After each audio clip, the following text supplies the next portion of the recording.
Ketika seseorang itu sedang belajar tauhid, yang pertama adalah la ilaha illallah. Naik berikutnya menjadi la ilaha illahu. Naik lagi berikutnya la ilaha illa anta. Jadi Nabi Yunus saat itu sedang mengalami fase tauhid yang ketiga. Dari la ilaha illallah sudah naik lagi la ilaha illahu. Kalau dia mengatakan dia, berarti boleh tidak ada di sini dong. Siapa yang membangun laptop ini? Dia. Belum tentu ada di sini. Kalau kamu harus ada di sini. Dan puncak tauhid yang terakhir adalah la ilaha illa ana.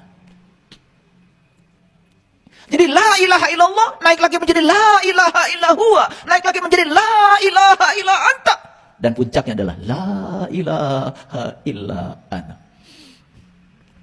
Tidak ada Tuhan kecuali aku. Siapa yang mengalami puncaknya tauhid itu? Dalam Quran diabadikan, puncaknya tauhid itu dialami oleh Nabi Musa.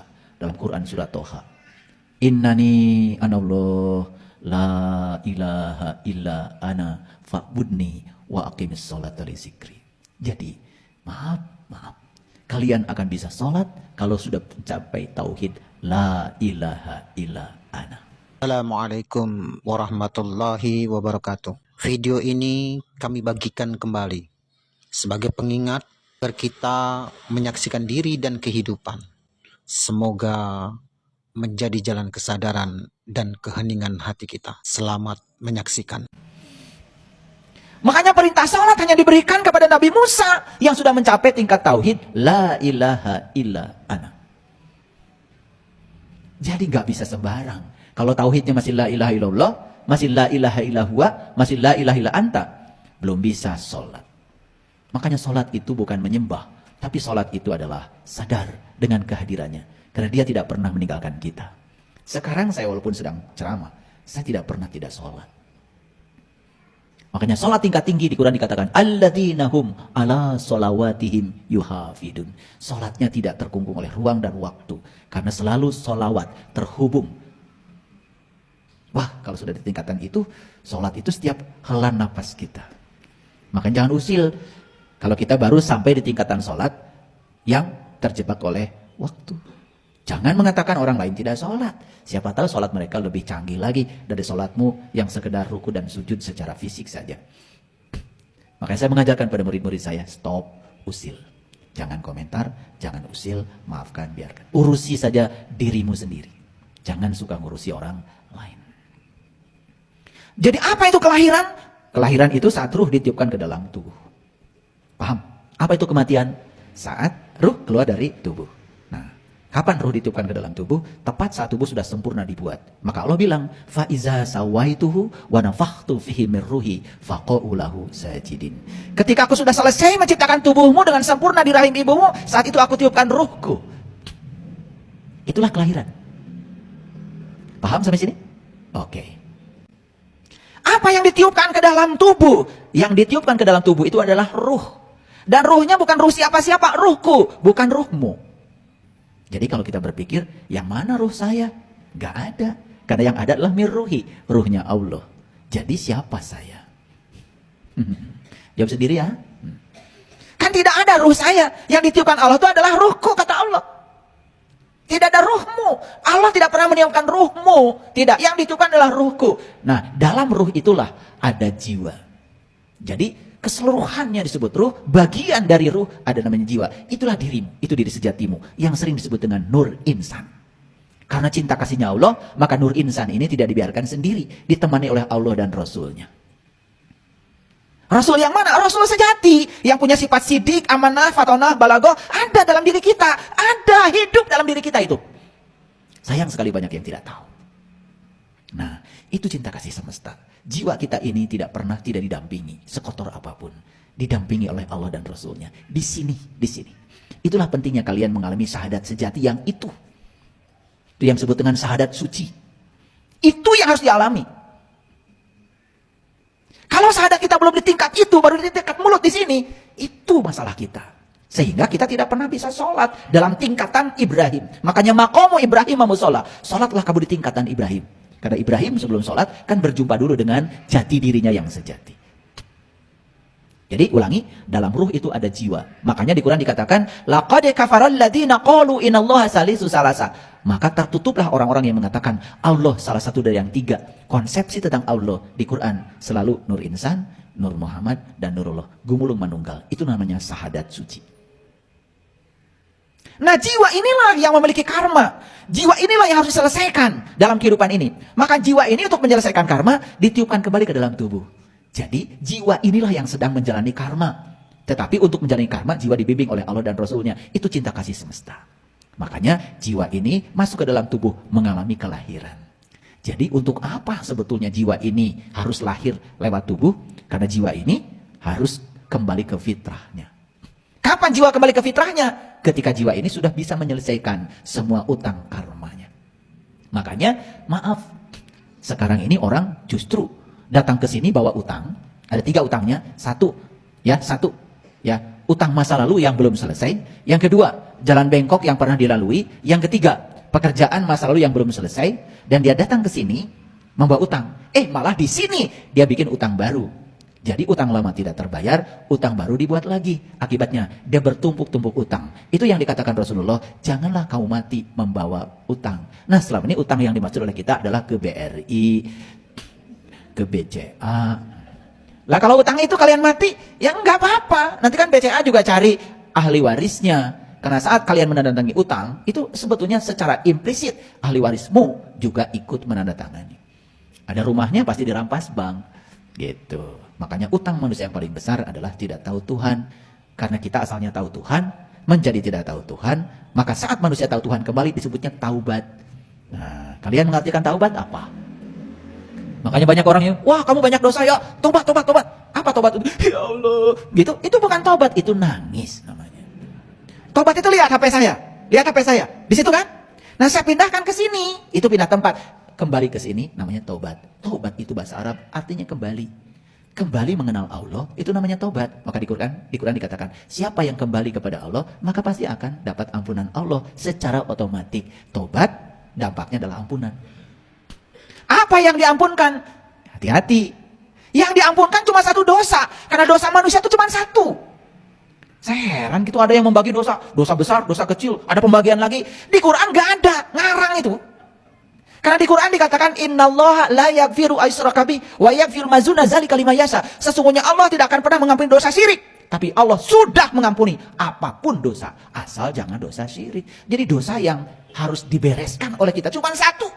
Syirik. Bahkan di Injil dikatakan, memfitnah, membunuh, sudah aku ampunkan. Tapi mengkhianatiku, tidak aku ampunkan. Nah, jadi kalau dalam bahasa Injil, syirik itu disebutnya berkhianat kepada Tuhan. Itu bahasanya saja yang berbeda, tapi esensinya sama. Makanya di sini pentingnya pelajar terbuka. Jadi, semua dosa yang selain syirik sudah selesai. Itulah Allah sedang menunjukkan dirinya sebagai Tuhan Maha Pengampun. Lah kamu tiap hari ngurusi dosa-dosa yang sudah diampunkan. Buang-buang waktu.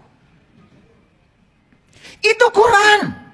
Diulang 2 kali. Di Quran surat An-Nisa ayat 48. Diulang lagi dalam Quran surat An-Nisa ayat 116. Catat itu kalau nggak percaya sama saya. Jiwa harus kembali ke fitrahnya. Gimana caranya? Supaya jiwa kembali ke fitrahnya, maka semua karma-karma yang menyangkut jiwa harus dibayar. Karena dia melakukannya di kehidupan, di tubuh ini, maka proses pembayarannya dilakukan di tubuh ini juga. Makanya dia akan dilahirkan secara berulang kali. Ini dasarnya. Untuk menjawab pertanyaan tadi. Kan ini, apa maksud judul ini? Saya untuk menjawab judul yang tadi saja harus kerja keras menjelaskannya supaya ngerti. Dari sini mulainya. Di setiap kelahiran, jiwa harus mengalami evolusi menuju kesucian jiwa. Sudah nonton? Di YouTube ada cara mencapai kesucian? Sudah? 3 cara mencapai kesucian. 1, berhenti serakah pada yang kamu ingin. 2, berhenti membenci pada yang tidak kamu ingin.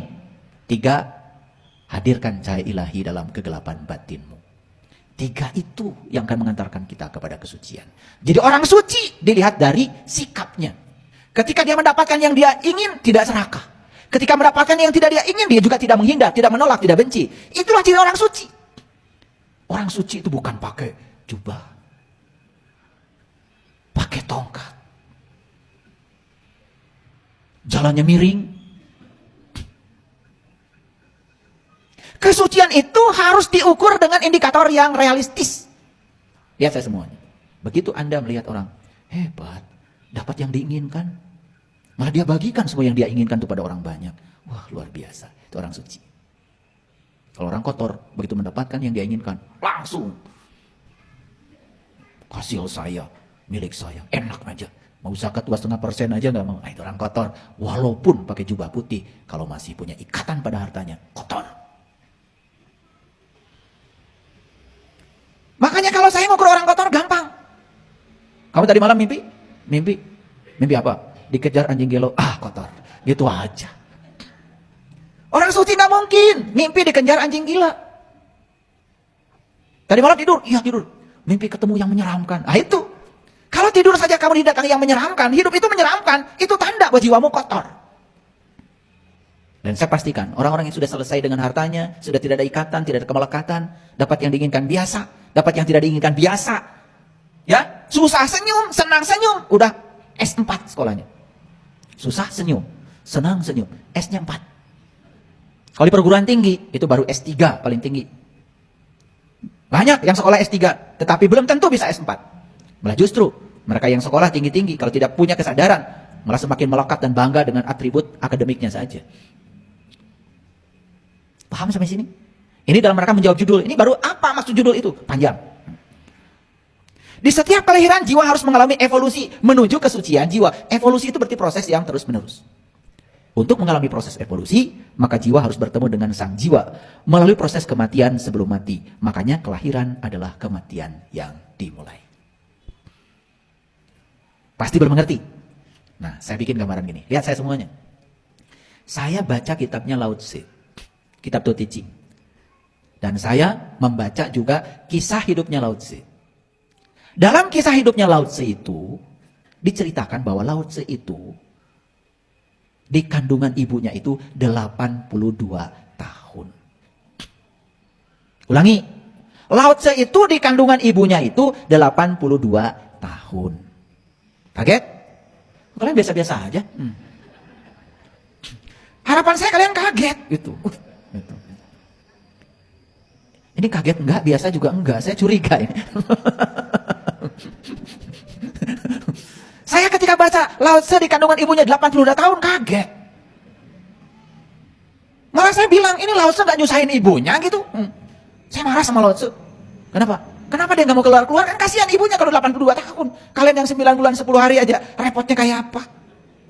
Jadi saya 11 bersaudara. Kata ibu saya ini 11 bulan. Begitu ibu saya bilang 11 bulan. Aduh, saya yang paling nangis depan ibu. Maka saya bilang, ibu kalau ibu sakit cukup saya yang dikasih tahu. Dan kalau ibu nggak punya uang, cukup saya yang diberitahu. Karena saya yang mengembalikan cita kasih saya. Saya 11 bulan, kata ibu saya. Apa sih nggak merepotin ibu saya? Orang 9 bulan 10 hari udah pada keluar. Saya masih nyungsap aja. 11 bulan, kata ibu saya. Mana anak ke-7 lagi? Ya Allah, saya saat itu. Makanya itu janji saya pada ibu saya. Makanya ayah ibu saya meninggal di pangkuan saya. Dua-duanya. Kelamaan saya di situ. Lao Tse 82 tahun. Percaya nggak kalian? Percaya apa tidak? Nah, atau bingung bilang. Jangan karena saya ngomong langsung percaya. Jangan percaya omongan saya. Kalau nggak masuk akal, tolak. Nah, bingung saya senang. Bingung itu tanda-tanda ada kehidupan. Bingung itu ada potensi untuk jadi ngerti. Kan kalau bingung harusnya nanya. Betul nggak? Nah, ternyata yang dimaksud adalah karena tadi kelahiran adalah kematian yang dimulai. Jadi waktu di rahim ibu Lao Tse itu kan bertemu Tuhan. Waktu di alam mas kumambang tadi, dia itu menyaksikan Tuhan. Ternyata saat dia lahir ke alam dunia, dia tidak mau melupakan yang dia tahu saat di rahim ibu. Sebetulnya 82 tahun itu usianya Lao Tse. Jadi selama 82 tahun, dia itu selalu mengalami kematian. Tetapi mati selagi hidup. Makanya kelahiran adalah kematian yang dimulai.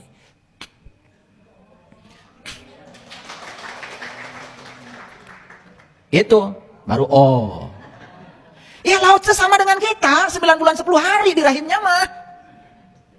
Tetapi bedanya Lao Tse ini pada saat lahir ke dunia ini, dia tidak keluar dari rahimnya ibu. Tetap dia berada di kesadaran itu. Itu bedanya Lao Tse dengan kalian. Makanya Lao Tse ketika datang ke dunia itu seperti Zarathustra. Tidak menangis. Makanya kalian semua datang ke dunia, nangis kan? Nah, kalau saya tanya kenapa lu nangis? Ya sedih apa? Beras belum mengerti, duit belum mengerti, betul nggak? Pacar belum punya, apa yang kau tangisi? Itu saja belum kalian tanya. Ini kalian menyaksikan kelahiran manusia ke dunia udah berkali-kali, dan semua kelahiran menangis. Kalian nggak pernah nanya. Saya itu nanya. Waktu anak saya lahir nangis, ya, karena saya menyaksikan 3 anak saya saksikan itu brojolnya. Nangis semua. Dan di situ saya nanya kenapa nangis? Apa masalahnya? Karena saya bertanya maka semesta kasih jawaban. Itu tangisan seorang anak karena keterpisahan. Waktu di rahim ibu itu penuh. Dan saat itu menyaksikan yang indah. Dan pada saat ini bolong karena ketuban sudah tidak menutup lagi. Saat itulah dia mulai mengalami keterpisahan. Dalam riset neuroscience, manusia mulai melupakan Tuhan di hari ke-8 dari kelahirannya. Geus hari kasabaraha. Ayeuna. Dan kalau itu tidak dibayar di kehidupan ini, kamu mati dalam keadaan punya utang. Makanya harus dibayar. Diutusnya para nabi, para rasul untuk mengajarkan bagaimana cara bayar utang. Makanya Allah bilang di Quran, Inna fatahna laka fatham mubina liyaghfir lakallah ma taqaddama min dambika wa ma ta'akhkhar. Barang siapa yang mengalami keterbukaan mata kolbunya di dunia sekarang ini, maka Allah bilang, aku bebaskan dia dari dosa yang lalu dan dosa yang akan datang. Dosa mana? Dosa nggak tahu Tuhan. Karena dosa kan cuma satu tadi. Makanya jangan sembarangan kalau ngaji. Saya heran ya, banyak orang bilang pedoman hidupnya Quran. Tapi nggak ada Qurannya. Semua persepsi pribadi saja terhadap agama. Ketika ditanya dasarnya yang mana nggak jelas juga. Ya, bahasa Inggrisnya huruf up, arab up. Ya. Nah, sampai sini ngerti ya? Ini baru judul. Nggak apa-apa, hari ini ngaji judul aja udah bagus. Ya. Kenapa muncul judul kelahiran adalah kematian yang dimulai? Jadi sebetulnya Lao Tse saat lahir ke dunia ini, ya, begitu lahir dia sudah langsung mati lagi. Tetapi bukan mati dalam pengertian mati, hanya mati egonya. Karena saat itu kecerdasan semesta tanpa batasnya tidak berubah. Makanya beliau lahir dalam keadaan memiliki intelijensia tertinggi. Bukan intelektual. Kalau intelektualitas itu hasil sekolah. Kalau intelijensia itu kesadaran. Nah pertanyaannya kenapa beliau punya kesadaran seperti itu? Bahkan saya supaya tidak alergi, saya membaca seorang yang sangat luar biasa, saya kagumi buku-bukunya. Dan ternyata orang ini begitu lahir ke dunia, itu nggak makan, nggak minum, nggak nyusu. Jadi begitu lahir ke dunia, nggak makan, nggak minum, tidak juga mau dikasih air susu. Keluar. Selama 7 hari. Dan ternyata semua orang khawatir. Karena 7 hari tidak makan, tidak minum, juga tidak mau dikasih air susu. Gak ada yang bisa masuk 7 hari. Setelah 7 hari, baru bisa air susu masuk. Nah ketika dia sudah dewasa ditanya, kenapa Anda waktu lahir ke dunia ini, kok tidak makan, tidak minum selama 7 hari, tapi Anda baik-baik saja? Apa jawabannya? Pada saat saya mati saat itu, saya bernazar untuk saum selama 7 hari. Keburu saya mati. Makanya begitu saya lahir punya tubuh, saya lanjutkan saum saya. Ini kelahiran orang yang berkesadaran. Nah makanya orang yang berkesadaran lahir, kelahirannya itu sudah menyatakan bahwa kematian sudah dimulai. Tapi bukan mati yang itu. Tapi yang maksud adalah mati sakjroning urip. Makanya setelah alam maskumah dilalui, berikutnya kan mijil. Yang diabadikan di Mekah menjadi mencium Hajar Aswad. Makanya figurannya Hajar Aswad persis seperti rahimnya seorang ibu. Makanya Hajar Aswad itu kepala kita saat nongol di rahim ibu. Itulah titik awal kita datang ke dunia ini. Menjadi titik awal kita tawaf di sana. Beruntung kalian hari ini ngaji dengan saya, ngerti. Padahal kan udah 11 kali kan ke sana. Pokoknya suruh muter 7 kali muter aja. Nah, udah muter langsung aja merasa ahli surga. Ngerti juga enggak. Kenapa 7 enggak ngerti. Kenapa lo dari Hajar Aswad juga enggak ngerti. Stop dulu ya. Karena kalau kepanjangan nanti saya cerita umroh malah. Lanjut dulu. Setelah mijil, kemudian masuklah fase namanya sinom. Masa lucu-lucunya. Kalian dulu lucu. Dulu. Kalian sekarang gak ada lucu-lucunya. Pika sebelum. Makanya setelah sinom berikutnya kinanti. Asmarandana. Gambuh. Dandanggula. Durma. Pangkur. Magatru. Puncaknya adalah pucung. Pocong. Nah itulah yang disebutkan kematian. Jadi ketika pocong sudah kematian berarti tubuh ditinggalkan lagi itu oleh ruh. Nah ruh kemana? Ruh tidak mati. Hati-hati. Ruh tidak mati. Jadi mati itu cuma berpisah aja tubuh dengan ruh. Karena tubuh ini sudah tidak layak pakai, dikembalikan ke tanah. Didaur ulang oleh tanah. Dilebur oleh tanah. Jadi kangkung, jadi singkong, jadi pisang. Dimakan lagi oleh seseorang, kawin, bertemu lagi, jadi tubuh baru lagi. Ditiupkan lagi, terus saja begitu. Masuk akal? Makanya jangan khawatir. Mau mati di pesawat, mau mati kerendam di laut. Nggak usah khawatir, nggak usah dicari. Loba gawe. Kan sama-sama ke bumi. Gimana kalau saya mati di laut, nggak di darat? Apa masalahnya loh? Masalah bagi lo? Kan gitu harusnya tanya. Mati di laut ya nggak apa-apa, ntar juga kamu dimakan ikan tongkol. Ikan tongkol ditangkap nelayan, dibawa ke pasar, kan dimakan-makan juga. Habis makan tongkol, kawin. Kan bertemu lagi tuh dua sel, betul nggak? Jadilah anak. Jadi tubuh ditiupkan lagi, kan hasil tongkol. Masalahnya apa? Kita suka ribet ya. Wah, mati di laut dicari. Aduh. Kan bumi ini ada daratan, ada lautan, ya nggak usah ada. Jadi masalah. Kan sama-sama ke bumi. Kan dari laut juga udah diambil, kan dikubur-kubur juga. Masalahnya apa? Kan kalau dari laut udah mati kemudian dikubur, jadi masuk surga gitu? Ya enggak. Biasa aja. Akan dilebur oleh bumi. Karena bumi punya cara untuk meleburnya. Jadi, saya kasih tahu. Di tubuh kalian itu sekarang, ada nggak air yang pernah menghuni dinosaurus? Mungkin. Di tubuhnya kalian sekarang ini ada nggak? Ya, tubuhnya para leluhurmu yang sudah dilebur. Ada? Ada. Makanya kita suka rindu kampung halaman. Kenapa rindu kampung halaman? Karena tubuh kita itu berasal dari semua unsur-unsur yang ada di situ. Makan daun singkong dari situ. Apa daun singkong? Itu leluhurmu yang sudah ada daun singkong. Sudah ngerti dikira-kira mah. Singkong itu ditanam di situ. Di situ dulu ditanam leluhur kamu. Cuman sudah nggak ada lagi batu nisannya. Udah dilebur oleh semesta. Sekarang sudah jadi mineral. Kan diserap singkong. Daunnya kamu makan. Setelah dimakan kemudian apa? Kawin. Lancar kalau cerita kawin. Kan jadi lagi. Betul? Nah, apa yang terjadi? Yang terjadi, oh berarti tubuh saya berasal dari tanah di mana saya dilahirkan. Kan itu yang kita makan. Betul nggak? Wajar nggak kalau rindu kampung halaman? Wajar. Tetapi itu baru kampung halaman jasmani kita. Karena diri kita bukan tubuh. Diri kita itu yang ada dalam tubuh, yang abadi. Masa yang tubuh aja rindu kampung halaman? Sampai di Minang itu ada lagu. Udah pulang kampung. Ya. Pulanglah udah. Ya. Ini ngerti nggak tadi saya bicara? Oke, kalau ngerti baru kejawab judul. Oke, lanjut. Perhatikan saya sekarang. Jadi kelahiran adalah kematian yang dimulai. Bagi siapa? Bagi orang yang sudah berkesadaran. Lahir sadar, hidup sadar, mati sadar.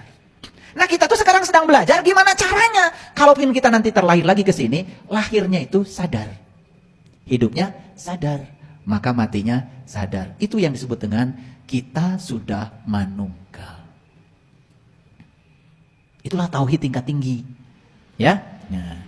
Jadi kematian itu apa? Kematian hanyalah kematian tubuh. Ketika tubuh ditinggalkan oleh ruh. Betul? Ada beberapa kondisi orang mati. Perhatikan saya. Jadi ruh ditiupkan ke sini. Perhatikan saya. Ketika ruh ditiupkan ke sini ada 3. Ada nur insan, jiwa, ada nur Muhammad, ada nurullah. Nah, kalau nur insan ini nggak kenal dengan yang 2 ini, ketika mati, ini nur insan ditinggal. Di sini. Itu yang sebentar dengan mati dalam keadaan tersesat. Karena pembimbingnya pergi.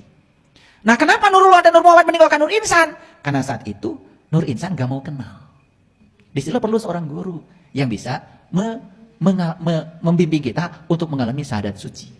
Sehingga Nur Insan itu bisa asyhadu an la ilaha illallah wa asyhadu anna Muhammadar Rasulullah secara pengalaman, bukan dari kata-kata.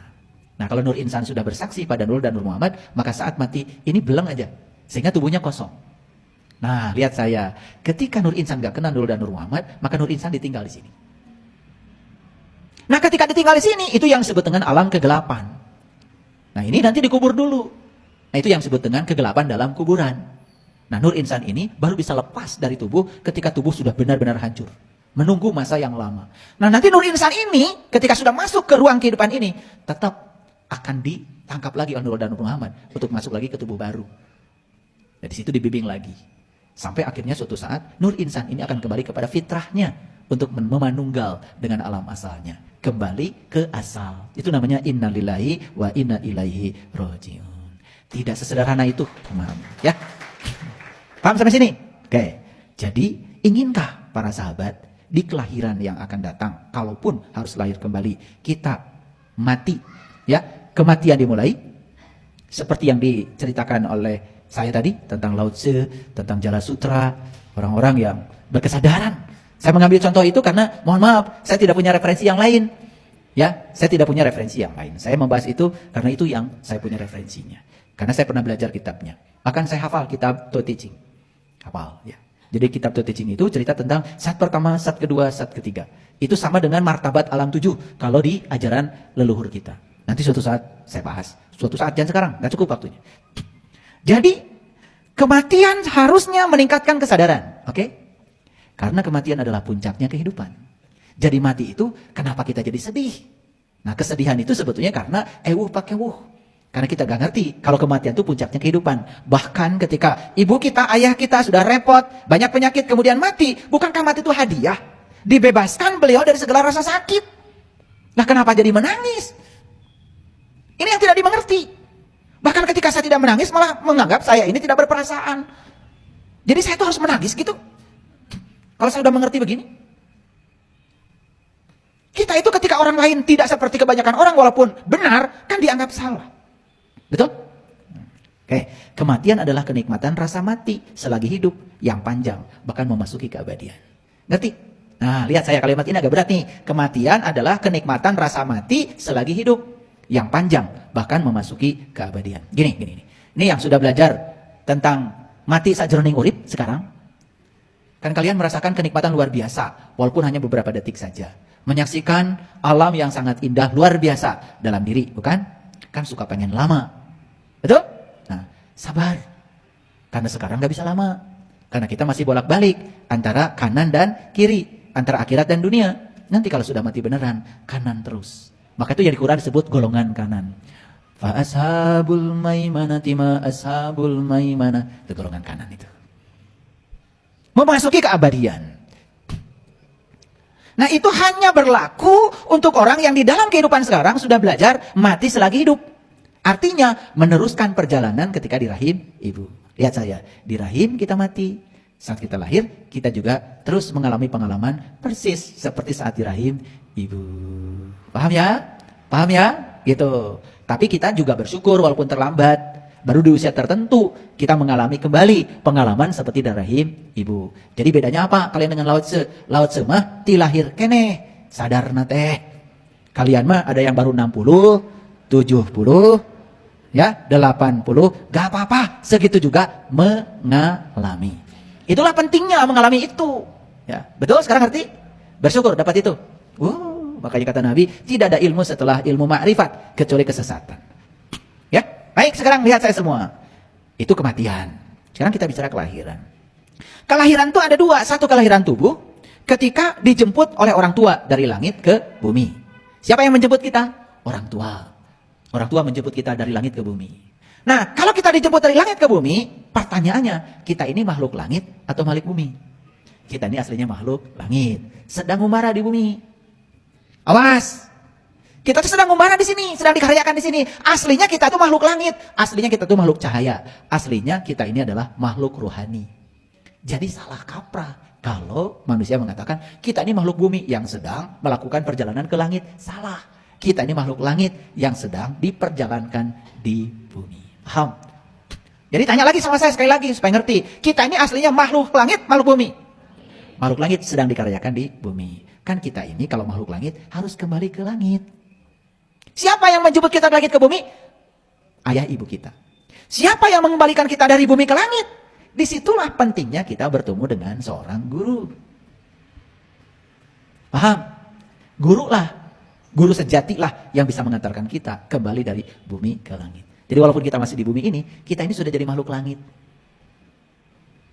Gitu. Itu yang disebut dengan wasabiquna sabiqun ulaikal muqarrabun. Jadi belum mati beneran pun sudah kembali. Karena di kehidupan sekarang kita sudah menemukan kesadaran. Ini agak berat ya kuliah hari ini. Jadi boleh nanti diulang-ulang di YouTube. Oleh karena itu maka itulah pentingnya teknologi. Bisa diulang. Kalau saya disuruh ulang-ulang sekarang gak beres-beres. Lanjut dulu. Ada dua orang tua. Satu orang tua yang menjemput kita dari langit ke bumi. Satu lagi orang tua yang mengantarkan kita dari bumi ke langit. Makanya ada dua yang harus kamu hormati. Satu orang tuamu, dua gurumu. Jadi yang disebut dengan kedua orang tua selama ini itu ayah dan ibu. Itu keliru. Itu satu orang tua, itu satu paket. Dan mau ayah mana? Mensabelah mah. Paham? Jadi orang tua ada dua. Satu orang tua yang menjemput kita dari langit ke bumi. Satu lagi orang tua yang mengantarkan dari bumi ke langit. Itulah kedua-duanya patut dihormati. Saya bukan minta dihormati. Gak penting banget bagi saya. Saya sudah selesai dengan diri saya sendiri. Kalian mau menghina saya, mau muji saya, emang gue pikirin. Gak penting bagi saya. Ya. Nah oleh karena itu maka kita harus belajar menghormati kedua orang tua kita. Sama pentingnya. Nah sekarang kita tanya dulu. Kalau begitu siapa manusia itu? Jadi manusia itu aslinya makhluk cahaya. Aslinya makhluk spiritual. Yang sedang dikaryakan di bumi. Jadi manusia bukan makhluk bumi yang sedang mengejar cahaya. Tetapi makhluk cahaya yang sedang dikaryakan di bumi. Jadi peringatan dari saya. Untuk semua yang sudah saya ajarkan bagaimana meniti ke dalam diri. Jangan pernah mengejar cahaya. Ya, jangan mengejar cahaya. Ya. Karena dikaryakan di bumi, maka diberi tubuh. Untuk apa tubuh? Tubuh ini fungsinya dua. Lihat saya. Satu, kendaraan yang bisa mengantarkan sang jiwa kembali ke langit. Dua, untuk berkarya di bumi. Karena berkarya di bumi perlu tubuh. Makanya leluhur kami di Tanah Priangan menyebut diri itu apa? Jisim abdi. Jisim kuring. Jisim itu jasmaninya. Kuring yang kakurung ku jasmani. Jadi itu sudah pengakuan bahwa saya satu paket jiwa dan raga. Paham ya? Nah oleh karena itu maka sadar kalian itu. Kalau kalian itu satu paket. Tau nguruskan sabelah. Jadi yang kalian urus terus aja raga. Ari jiwa ente. Makanya lagu Indonesia Raya. Itu doa sebetulnya dari W.R. Supratman. Itu doa sebetulnya. Itu adalah harapan. Makanya di lagu Indonesia Raya yang pertama harus dibangun apa? Jiwanya. Bangunlah jiwanya. Bangunlah badannya untuk Indonesia Raya. Jadi Indonesia Raya ini akan bisa kita rayakan kalau kita benar ngebangunnya. Bangun dulu jiwamu, baru bangun badanmu. Karena apa? Kalau jiwa sudah sehat, badan ikutan sehat. Salah yang mengatakan di dalam tubuh yang sehat ada jiwa yang kuat. Salah. Ketika jiwanya sehat, tubuhnya akan sehat. Ini sudah diriset oleh Dietrich Linkat namanya. Ya, jadi kalau spiritual seseorang benar, maka fisiknya akan benar.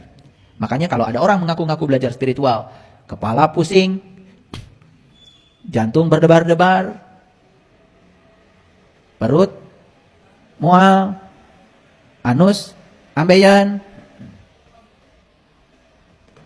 begitu berdiri kunang-kunang, patut dipertanyakan spiritualnya. Karena kalau orang benar belajar spiritualnya, ketika tubuh spiritualnya sudah benar, tubuh mentalnya benar. Ketika tubuh mentalnya benar, tubuh energinya benar. Tubuh energinya benar, tubuh fisiknya benar. Maaf ya. Jadi maaf, saya bukan menghina. Kalau ada seorang guru mengaku dirinya itu spiritual, guru spiritual, tetapi dikit-dikit masuk angin. Lagi ceramah, berarti ada yang nggak beres. Maaf ya.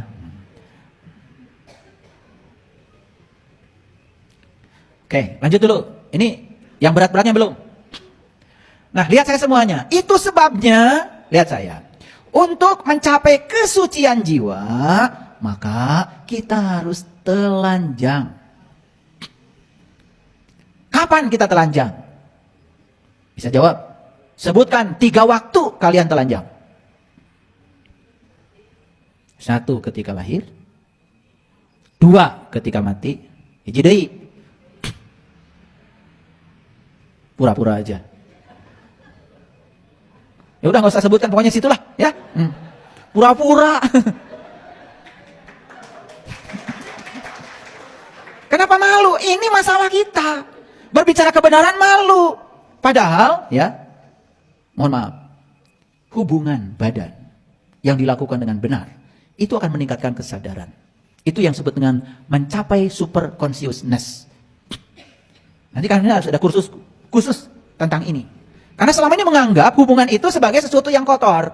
Makanya begitu saya tanya, kapan kalian telanjang? Tengaku. Lahir katanya, kenceng. Mati, tah nu eta mah. Cari cing, hep-hep. Di situ kita sedang mengalami kesejatian diri. Sebetulnya. Tanpa busana.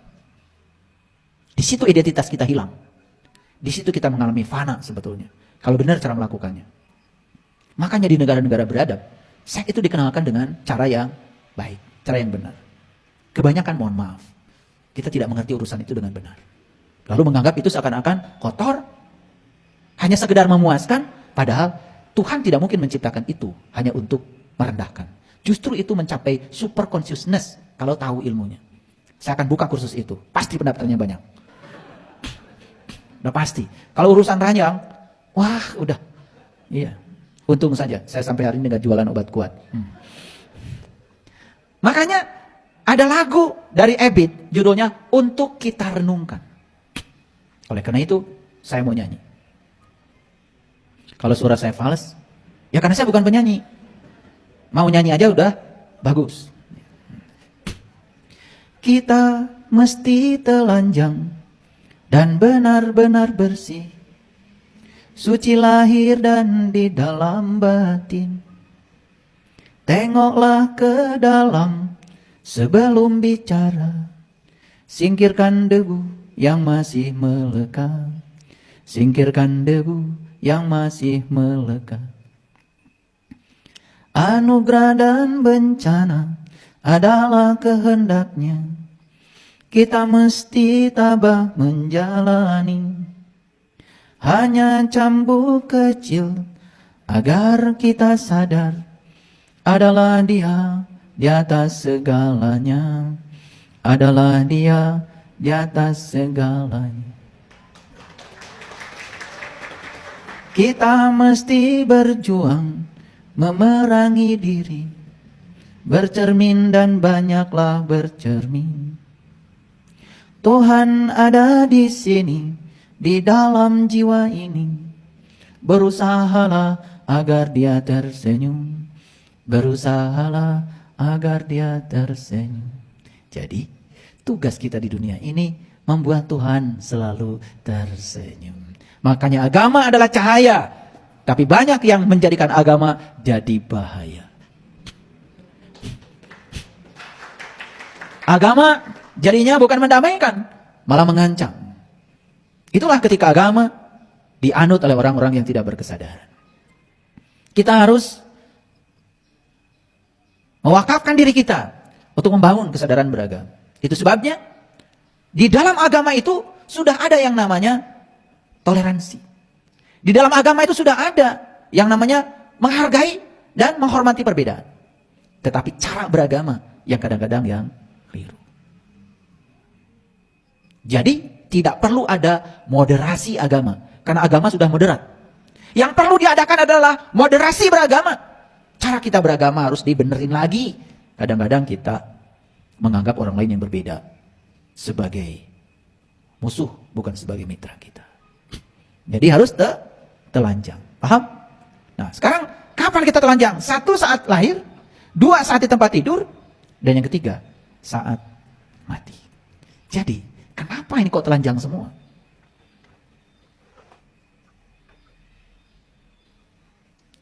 Hanya orang yang telanjang saat dia mati yang selamat. Kan semua orang juga telanjang. Yes, telanjang secara lahir. Tetapi belum tentu secara lahir dia itu telanjang. Apakah dia sudah telanjang dari kemelekatan dia pada hartanya? Apakah dia sudah telanjang dari kemelekatan dia pada orang-orang yang dicintainya? No, belum tentu. Itulah pentingnya kita di dalam kehidupan sekarang belajar mati. Supaya kita bisa melepaskan dari sekarang. Makanya saya selalu mengajak, maaf ya, mungkin di BSI kita banyak sekali, di Bumi Spiritus Batul Yakin banyak kegiatan. Yuk kita ngebangun. Saya cuma mengajarkan kalian tuh telanjang. Karena kalau saya cuma mengajarkan ajaran-ajaran yang cuman enak didengar, hanya baik untuk dibicarakan, akhirnya kita kebanyakan berbicara baik, tetapi tidak melakukan kebaikan. Saya bikin BSI peduli. Yuk kita peduli. Lihat saudara-saudara kita yang tidak mampu. Lihat saudara-saudara kita yang tidak sekolah. Itu yang saya bangun sekarang. Jadi, yuk kalau mau ikut kapal ini, Ikuti semua kegiatannya. Karena saya tidak akan mengajarkan yang salah. Saya mengajarkan yang sudah teruji. Karena apa? Karena kita mesti telanjang. Kata Ebit, Tuhan ada di sini. Di dalam jiwa ini. Berusahalah agar dia tersenyum. Kapan Tuhan tersenyum? Tuhan akan tersenyum saat kamu juga tersenyum. Kapan kamu tersenyum? Saat kamu bahagia. Saat kamu bahagia, ketika kamu bisa membahagiakan banyak orang. Setuju? Oke. Saya sedih sekali dengar cerita dari sahabat-sahabat yang datang ke Panti Werda. Ada seorang ibu bercerita, anaknya dia sekolahkan di sekolah tinggi, bahkan di universitas yang terkenal. Anaknya sekarang sudah menjadi seseorang. Dan ketika anaknya sudah menjadi seseorang, ibunya dititipkan di panti jompo. Dan dia tidak pernah menengok lagi ibunya. Dia sibuk dengan urusannya sendiri. Saya nggak tahu apa yang dia cari. Padahal itu adalah hajar aswadnya dia. Itu adalah ibu pertiwinya dia. Kalau ibunya saja ditelantarkan, kebayang ya orang ini seperti apa? Mungkin orang lain bisa ditelantarkan lebih gila lagi. Ibunya saja yang sakit, merasakan sakit ketika melahirkan dia, yang menumpahkan darah ketika melahirkan dia, yang hampir kehilangan nyawa untuk melahirkan dia. Itu saja dia telantarkan. Maaf ya, suatu saat ada jamaah saya mau naik haji. Dan ibunya sudah repot. Dan ibunya itu kemudian dia titipkan. Saya bilang, kamu belum naik haji aja udah mabur. Bukan mabrur. Belum naik haji aja udah mabur. Tuhan yang mana yang kamu layani? Bukankah ibumu itu adalah Tuhan yang nyata di hadapan kamu?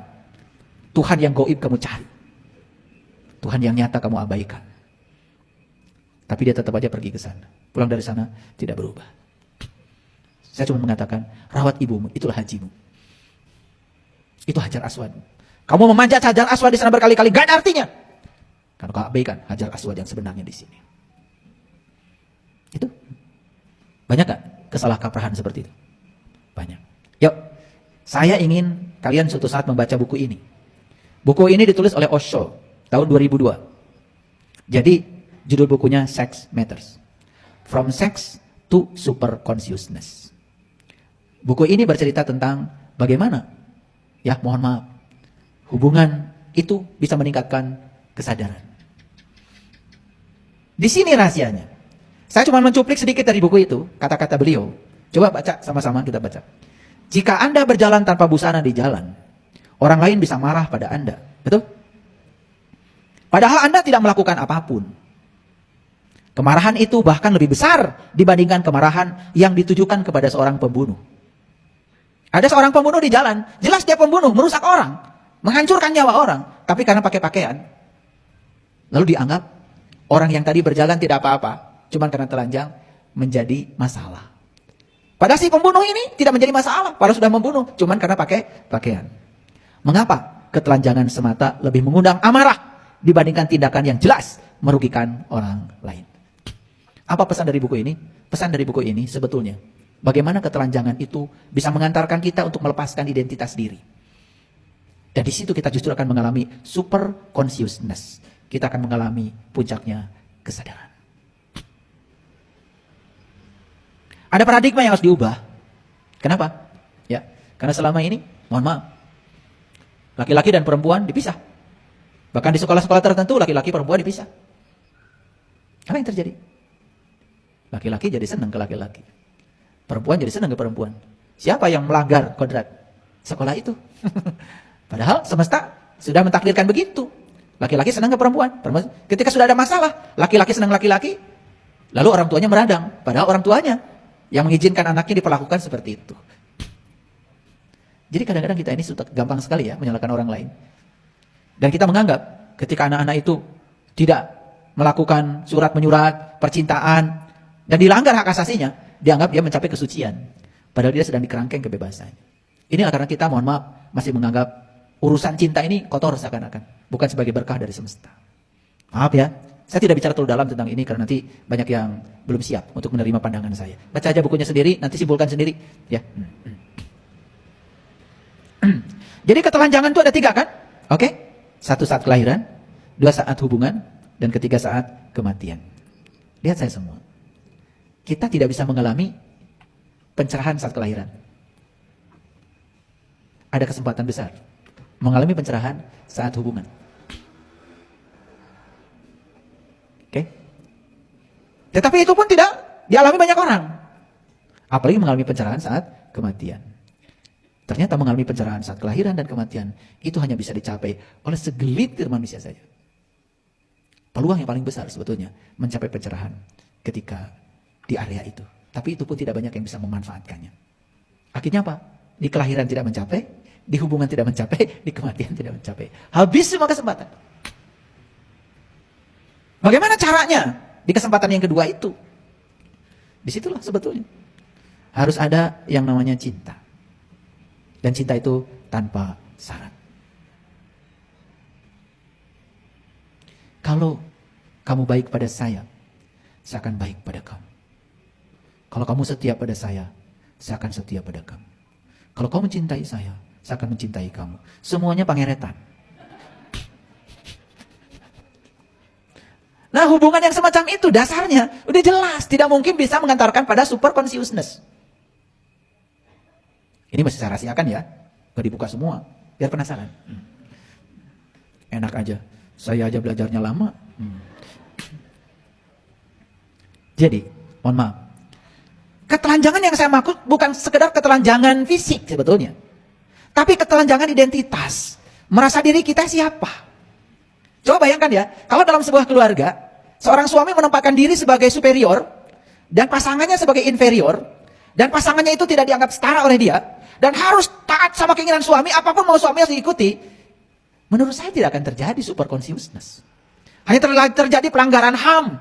Di situ yang disebut dengan kekerasan seksual. Bahkan istri sedang tidur dibangunkan, hanya untuk melayani ambisi dan hawa nafsu seorang suami. Dan kalau tidak pakai dalil-dalil, kalau tidak melayani, kamu masuk neraka. Gitu. Eta istrinya keur sare, hees keur tiba diundangkeun. Luar biasa. Bagaimana bisa saling memberi kalau begitu? Hanya searah. Ya kan? Iya. Hanya searah. Tidak akan terjadi yang namanya peleburan. Tidak akan terjadi yang namanya orgasme. Karena orgasme bukan bahasa seks. Orgasme itu bahasa spiritual. Tidak akan terjadi peleburan di situ. Ya. Yang satu bahkan sambil tidur, yang satu aktif sendiri. Itu sudah kekerasan seksual itu. Tanu seri pang tarik nata. Pagawean kitu wae.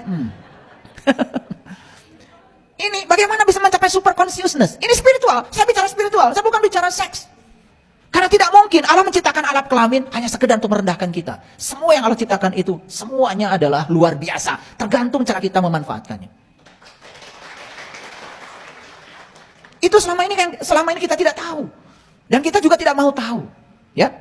Makanya oleh karena itu, ketelanjangan mengusik ego dan menyadarkan diri kalau manusia tidak boleh menjadi binatang. Karenanya manusia berupaya menutupi ketelanjangannya dengan berbusana. Kan binatang tidak. Tidak ada binatang pakai baju. Kecuali di film kartun. Ya toh? Iya. Jadi sebetulnya saat kita mengalami ketelanjangan itu, di situ kan sebetulnya ada pelepasan ego pada diri kita. Kita kembali ke fitrahnya. Itulah kita yang asli. Tidak menggunakan topeng, tidak menggunakan baju. Karena kalau sudah menggunakan baju, apalagi baju-baju kebesaran, merasa kita status sosialnya lebih unggul daripada orang lain. Selama kalian masih seperti itu, kalian tidak akan mengalami kelahiran telanjang, kematian telanjang. Tidak akan mengalami itu. Jangankan dianggap aneh. Jangankan begitu, mohon maaf. Ketika kita rapi menggunakan baju dari ujung rambut sampai ujung kaki, semuanya ditutup. Ketika melihat orang lain aja, mohon maaf, kepalanya tidak ditutup, kita menganggap itu aneh. Padahal keanehan itu yang menciptakan kita sendiri. Karena kita membangun paradigma, kalau ini benar, ini salah. Padahal benar salah penilaian kamu sendiri. Sebenarnya nggak ngerti esensinya apa. Betul nggak? Iya. Tahun 70, tahun 72, 75, ya, anak-anak gadis kita pakai kebaya, pakai kain asli orang Indonesia. Salamannya juga begini. Dan sekarang sudah tidak ada lagi. Hanya ketika ada upacara adat saja. Betul? Padahal salaman begini itu luar biasa. Saya menyaksikan yang mempertahankan ini cuma Bali. Luar biasa. Dan kita tidak merasa sudah kehilangan identitas diri sebagai bangsa yang besar. Dan kita lebih mengagungkan budaya lain daripada budaya bangsa kita sendiri. Dan ketika sekarang ada orang lain yang menegakkan budaya asli Nusantara, malah dianggap aneh. Kita harus telanjang dulu, baru kembali dari titik awal. Menata kehidupan bangsa supaya kita kembali kepada jati diri bangsa kita. Para sahabat, Di masa ketika binatang dianggap telah berevolusi dan menjadi lebih mirip manusia, ide mengenai ketelanjangan adalah suatu keanehan.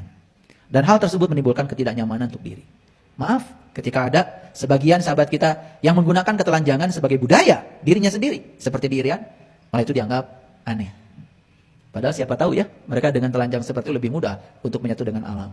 Merasakan alam. Betul nggak? Merasakan hawanya pegunungan langsung dengan tubuhnya sendiri. Siapa tahu mereka bisa jadi lebih spiritualis ya dari yang pakai jaket kayak saya. Nah ini kan, ini saya cuma cerita sedikit aja soal ketelanjangan. Ini bukan cerita seks. Tapi saya sedang cerita bagaimana kita bisa melepaskan ketelanjangan justru. Ketelanjangan yang saya maksud adalah ketelanjangan seperti yang maksud oleh Ebit tadi, yang saya nyanyikan. Supaya kita tidak punya kemelekatan lagi. Lahir berkesadaran, hidup berkesadaran, kemudian mati juga berkesadaran. Hal ini berbeda dengan konsep membunuh yang akan tetap menjadikan kita sebagai manusia. Maaf ya, ketika ada orang telanjang, mungkin kita menganggap aneh. Tapi ada orang yang membunuh banyak orang dan masih ngaku manusia karena pakai baju. Itu dianggap biasa. Padahal jelas dia merusak tatanan kehidupan, bukan? Ada orang telanjang cuma nggak karena telanjang, Anda juga tidak terganggu, bukan? Dan dia tidak melakukan apa-apa. Itu dianggap lebih jahat daripada orang yang membunuh, padahal dia sudah jelas membunuh, cuma karena hari ini masih pakai topeng, masih pakai baju. Itulah kehidupan. Sudah kebalik-balik ya.